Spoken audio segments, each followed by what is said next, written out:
राधे राधे दोस्तों। आज हमारा टॉपिक जो है वो जीव विज्ञान के अंतर्गत 11th क्लास का मानव पाचन तंत्र।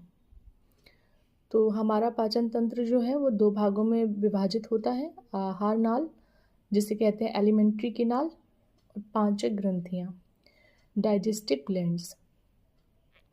पहले हम आहार नाल को अच्छे से एक्सप्लेन करेंगे, आप ध्यान से सुनिएगा।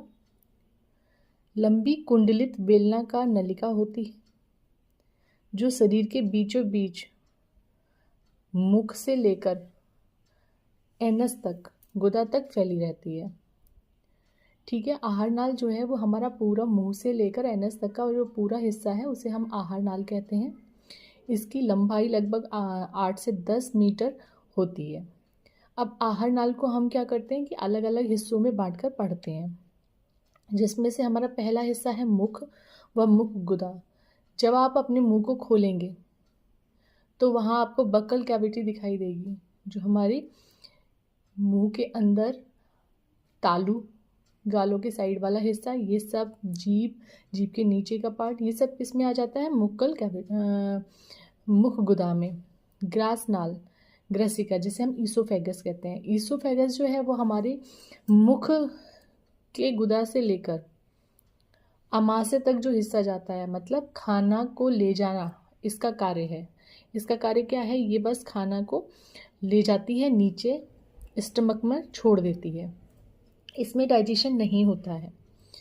तो अगर पूछा जाए कौन सा उसका पाचन का कार्य नहीं करता, कौन सा अंग है जो पाचन में सहायक नहीं होता, तो हमारा ईसोफेगस जो है वो पाचन में कोई भूमिका नहीं निभाता।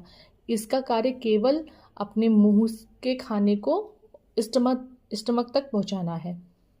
अमाशय, स्टमक में जो भी हम खाते हैं वो सब हमारा कम से कम 3 से लेके 4 घंटे तक वहाँ रहता है। स्टमक में खाना जो होता है वो पड़ा रहता है और वहाँ उसका क्या हो रहा होता है?